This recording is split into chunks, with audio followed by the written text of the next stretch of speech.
Good morning student. Now we are going to see the next topic is major physiography divisions of India. The majestic Himalayan peaks in the north, the beautiful beaches in the south, the great Indian desert in the west, and the breathtaking natural heritage in the east make India geographically vibrant, colorful and truly incredible country. அதாவது India வந்து பார்த்திங்கன்னா இந்தியாவோட பயோகிராஃபியை பற்றி தான் பார்க்க போகிறோம். அதாவது இந்தியாவோட புவியியல் அமைப்பு பற்றி பார்க்க போகிறோம். இதில் வந்து பார்த்திங்க அப்படின்னா மேஜஸ்டிக்காக மேஜராக சொல்ல போகிறோம் அப்படின்னா ஹிமாலயன் பீக்ஸ், அதாவது இமயமலை குன்றுகள் தான் வந்து நார்த் சைடு வந்து நமக்கு இருக்குது. ஓகேங்களா. பியூட்டிஃபுல்லான பீச்சஸ் வந்து சவுத்து சைடில் இருக்குது. வடக்கு பகுதியில் வந்து பார்த்தீங்க அப்படின்னா ஹிமாலயா இருக்குது. அதே மாதிரி தெற்கு பகுதியில் பார்த்தீங்கன்னா அழகிய வந்து கடற்கரை இருக்குதுன்னு சொல்லியிருக்கிறாங்க. அதே மாதிரி வெஸ்ட்ல வந்து பார்த்தீங்கன்னா மேற்கு சைடில் வந்து பார்த்தீங்க அப்படின்னா இந்தியன் டெசர்ட் பாலைவனங்கள் இருக்குது. Breathtaking the natural heritage in the east make India is geographically, அதாவது நேச்சுரல் திங்ஸ் வந்து பார்த்தீங்க அப்படின்னா கிழக்கு சைடில் இருக்குதுன்னு சொல்லியிருக்காங்க.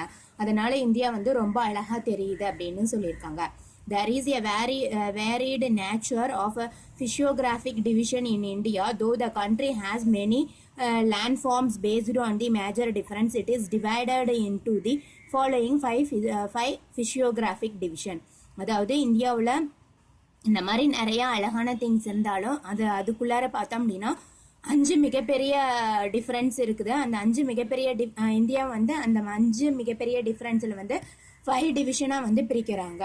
நார்த்தன் மவுண்டைன், அதாவது வடக்குல இருக்கக்கூடிய குன்றுகள் மலைகள், நார்த் பிளைன்ஸ், அதே மாதிரி northern plains, the peninsular platitude, the coastal plains, the island அப்படின்னு சொல்லிட்டு 5ஆ பிரிக்கிறாங்க.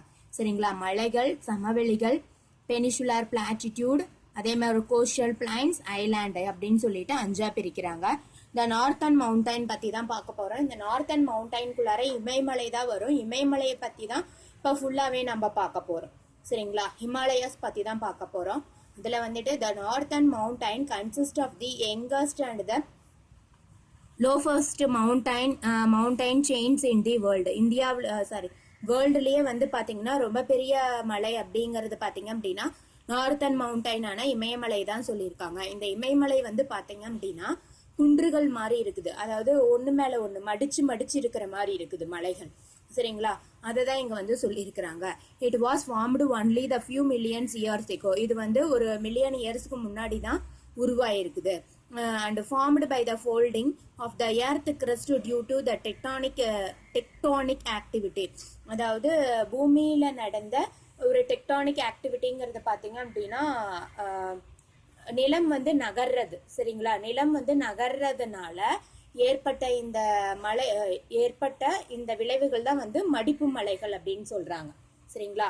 அதாவது நிலம் வந்து நகர்றதுனால மடிப்பு விழுந்து அது மூலியமா என்ன ஆகுது அப்படின்னா மடிப்பு மலைகள் உருவாகி இருக்குது அப்படின்னு சொல்லியிருக்காங்க. சரிங்களா. டெக்டானிக் ஆக்டிவிட்டிஸ்னால it stretches for the distance 2005 km from the Indus Gorge in the west, Brahmaputra gorge in the east. அதாவது வெஸ்ட் சைடில் வந்துட்டு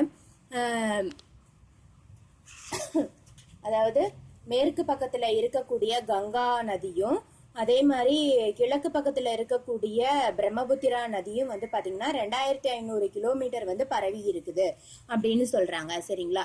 த width of the northern mountains varies from 500 kilometre in Kashmir to 200 kilometre in Arunachal Pradesh. அதோட width வந்து பார்த்தீங்க அப்படின்னா இந்த ரிவரோட with வந்து எதுல இருந்து எது வரைக்கும் இருக்குதுன்னு பார்த்தீங்க அப்படின்னா நார்த்தன் மவுண்டைன் சைடு 500 கிலோமீட்டர் வந்து விரிஞ்சிருக்குது காஷ்மீர்ல இருந்து அருணாச்சல பிரதேஷ் வரைக்கும். சரிங்களா. அதாவது 500 கிலோமீட்டர் வந்துட்டு எங்க இருந்து ஸ்டார்ட் ஆகுது அப்படின்னா காஷ்மீர்ல இருந்து 500 கிலோமீட்டர் அப்படியே ஸ்டார்ட் ஆகி வர வர வர அப்படியே குறைஞ்சிட்டே வந்து 200 கிலோமீட்டர்ல அருணாச்சல பிரதேசோட கனெக்ட் ஆயிடுக்குது அப்படின்னு சொல்லியிருக்காங்க அதோட வித்து. சரிங்களா. அதே மாதிரி the Pamir knot popularly known as a roof of the world.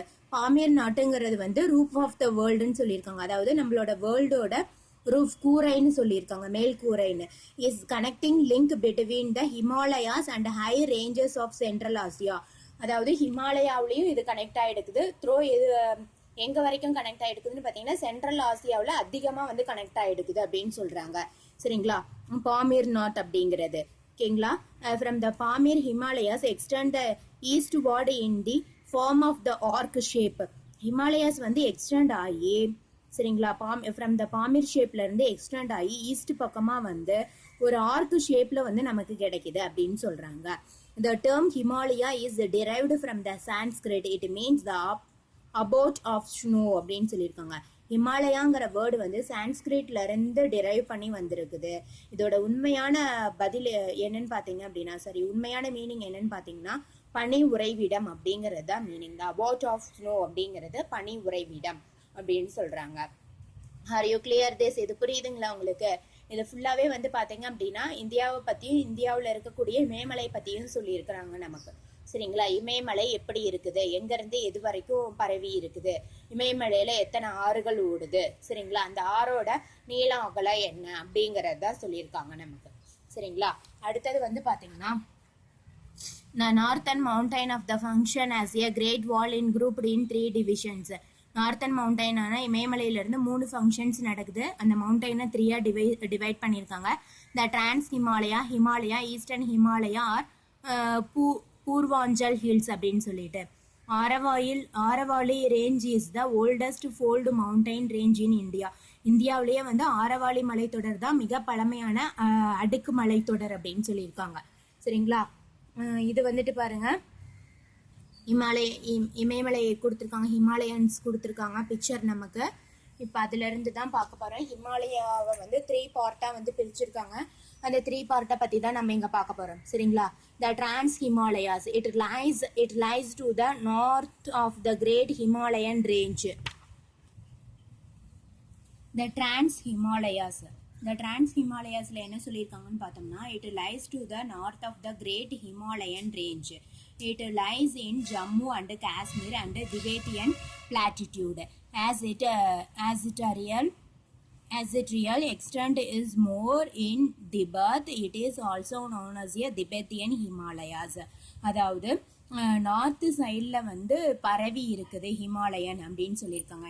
இமயமலை தொடர் வந்து பார்த்தீங்க அப்படின்னா நார்த் சைடில் வந்து பரவி இருக்குது அப்படின்னு சொல்லியிருக்கிறாங்க. சரிங்களா?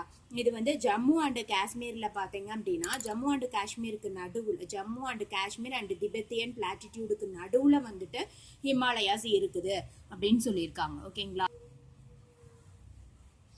ஜம்மு அண்ட் காஷ்மீர் திபெத்துக்கு நடுவில் வந்து இமயமலை இருக்குதுன்னு சொல்லியிருக்காங்க. ஆனால் வந்துட்டு இமயமலையோட பெரும் பகுதி வந்து எங்க இருக்குதுன்னு பாத்தீங்க அப்படின்னா திபெத்ல தான் இருக்குது.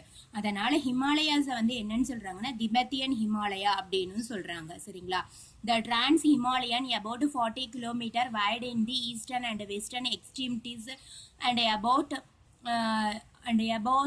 225 km wide in the central part. அதாவது 40 கிலோமீட்டர் வந்து ஈஸ்டர்ன் அண்ட் வெஸ்டர்ன் சைடில் வந்து பறந்து விரிஞ்சிருக்குது. அதே மாதிரி சென்ட்ரல்ல இருந்து பார்த்தோம் அப்படின்னா 225 கிலோமீட்டர் வந்து என்ன ஆயிடுக்கு அப்படின்னா பறந்து விரிஞ்சிருக்குது அப்படின்னு சொல்றாங்க. சரிங்களா? The contain the Tibet sentiments, the rocks of this region contain the fossil bearing marine sentiments which are underlying by tertiary granite. It has a partially metamorphosed sediments and constitute the core of Himalayan axis. The prominent range of Trans Himalayas are Jaskar, Ladakh, Kailas and Karakoram. அதாவது இங்க கிடைக்கக்கூடிய கற்கள் வந்து பாத்தீங்க அப்படின்னா ரொம்ப யூஸ்ஃபுல்லா இருக்குது, தொழிற்சாலைகளுக்கு ரொம்ப யூஸ்ஃபுல்லா இருக்குது. ரொம்ப என்ன சொல்றது, விலை உயர்ந்த கற்கள் வந்து இங்க கிடைக்குது. அதாவது கிரானைட் அந்த மாதிரி கற்கள் வந்து இங்க கிடைக்குது அப்படின்னு சொல்றாங்க. சரிங்களா? ஹிமாலயனோட நடுப்பகுதி வந்து பாத்தீங்கன்னா இந்த மாதிரி உயர்தரமான கற்களால ஆன மலைகள் தான் அப்படின்னு சொல்றாங்க. இது வந்து பாத்தீங்க அப்படின்னா ஹிமாலயோட ரேஞ்ச் வந்து பாத்தீங்க அப்படின்னா ஜாஸ்கர், லடஸ்கா, கைலாஸ் அண்ட் கரகோரம் இந்த பகுதியில எல்லாத்துலயுமே வந்துட்டு இந்த மாதிரி கற்கள் கிடைக்குது அப்படின்னு சொல்லியிருக்காங்க. சரிங்களா? அடுத்தது வந்து பாருங்க த ஹிமாலயாஸ் அப்படிங்கறதுல வந்து பாருங்க, it constitute the core part of the northern mountains. இது ஒரு வடக்கு பக்கம் இருக்கக்கூடிய மலை அப்படின்னு சொல்லி இருக்கிறோமா. It is an young fold mountain. இது வந்து மில்லியன் இயர்ஸ்க்கு முன்னாடி தான் உருவாச்சு. அதனால யங் ஃபோல்டு மவுண்டைன் அப்படின்னு சொல்லியிருக்காங்க. சரிங்களா. It was formed by the movement of Eurasia land mass in the north and Gondwana land mass in the south. அதாவது யுரேஷியா அப்படிங்கிற லேண்ட் வந்து மடிஞ்சு அதனால உருவான மலை தான் வந்துட்டு என்ன அப்படின்னா யுரேசியாங்கிறது வந்து ஒரு லேண்ட். சரிங்களா. அந்த லேண்ட் வந்து பெரிய அளவில் மடிஞ்சு என்ன ஆகுது அப்படின்னா நார்த் சைட்லையும் சரி and Gondwana land mass south சைட்லையும் சேர்ந்து ஒரு மலை உருவாகி இருக்குது, மடிப்பு மலையா. The thesis found between the two land masses was uplifted by the compression and the resultant landform was the Himalayas. அது மட்டும் இல்லாம தீத்தீஸ் அப்படிங்கிறது ஒரு சரிங்களா, ஒரு கடல் வந்து என்ன ஆகுது அப்படின்னா ரெண்டு லேண்டுக்கு நடுவுல இருக்குது. அந்த ரெண்டு லேண்டுனாலே என்ன ஆகுது அப்படின்னா அந்த கடல் வந்து அழுத்தப்பட்டு கம்ப்ரெஷன் செய்யப்பட்டு என்ன ஆகுது அப்படின்னா ஒரு மலையா வந்து உருவாகி இருக்குது அப்படின்னு சொல்றாங்க. The main divisions of the Himalayas are main divisions என்னென்னு பார்க்க போறோம் ஹிமாலயாஸ்ல. ஃபர்ஸ்ட் ஒன் வந்து பாருங்க great Himalayas, Himadri, lesser Himalayas மத்திய இமயமலை, ஹிமாச்சல், த அவுட்டர் ஹிமாலயாஸுங்கிறது த ஷிவாலிக். ஓகேங்களா. இதுக்கு மேலே பாருங்க இந்தியாவோட மேப் கொடுத்துருக்காங்க. இந்த மேப்ல ஸ்டேட்ஸும் வந்து டெரிட்டரிஸும் கொடுத்துருக்குறாங்க. சரிங்களா. இந்தியாவில் இருக்கக்கூடிய ஸ்டேட்ஸ் அண்டு டெரிட்டரிஸ் கொடுத்துருக்காங்க. ஓகேங்களா. இப்போ வந்து இந்த கிரேட் ஹிமாலயாஸ் ஃபர்ஸ்ட் பார்க்குறோம். ஹிமாத்ரி பற்றி பார்க்குறோம். The great Himalayas rise abruptly like a wall north of the lesser Himalayas. அதாவது மத்திய ஹிமாலயாவுக்கு இது ஒரு வால் மாதிரி அமைஞ்சிருக்குது அப்படின்னு சொல்லலாம். The great Himalayas are about 25 kilometre wide, 25 kilometre வந்து வைடா வந்து பரவி இருக்குது. Its average height is about the 6000 metre. இதோட ஆவரேஜ் ஹைட் வந்து பார்த்தீங்க அப்படின்னா 6000 மீட்டர் அப்படின்னு சொல்றாங்க. The great Himalayas receive lesser rainfall as compared to the lesser Himalaya and Shivaliks. அதாவது மத்திய ஹிமாலயாவுக்கும் அவுட்டராக இருக்கக்கூடிய ஹிமாலயாவுக்கும் கிடைக்கக்கூடிய மழைப்பொழிவை விட இங்க வந்து ரெயின்ஃபால் வந்து கம்மியா தான் கிடைக்குது அப்படின்னு சொல்றாங்க. The physical weathering is less effective over the great Himalayas as compared to other ranges. Other ஹிமாலயாவை கம்பேர் பண்ணும்போது இதுல இருக்கக்கூடிய வெதர் ரேஞ்சஸும் ரொம்ப கம்மியா தான் இருக்குதுங்கிறாங்க. இந்த இடத்துல வெதர் அப்படிங்கறத எதை மென்ஷன் பண்றாங்க அப்படின்னா குளிரை வந்து மென்ஷன் பண்றாங்க. மற்ற ரெண்டு ஹிமாலயாவில் இருக்கக்கூடிய குளிரை கம்பேர் பண்ணும்போது எங்க இருக்கக்கூடிய ஹிமாலயாவோட குளிர் வந்து ரொம்ப கம்மியா இருக்குது அப்படின்னு சொல்றாங்க. Almost all the lofty peaks of Himalayas are located in the range. எல்லாமே வந்துட்டு ஒரு குறிப்பிட்ட அளவுல வந்து லொக்கேட் ஆயிடுக்குது அப்படின்னு சொல்லியிருக்காங்க. Notables ones are MT Everest. MT Everest அப்படிங்கிறது பார்த்தீங்க அப்படின்னா 8848 கிலோமீட்டர் வந்து இருக்குது. சரிங்களா. இது வந்து இந்தியன் பிசிக்கல் டிவிஷன்ஸ் அப்படின்னு சொல்லியிருக்காங்க. பிசிக்கல் டிவிஷன்ஸ் அப்படிங்கிறது பார்த்தீங்க அப்படின்னா இந்தியாவில் இருக்கக்கூடிய பாலைவனம், ஆறு, இது எல்லாத்தையும் லொக்கேட் பண்றது தான் பிசிக்கல் டிவிஷன். இந்த மேப் வந்து நமக்கு இந்த பேஜ்ல கொடுத்துருக்காங்க. ஓகேங்களா.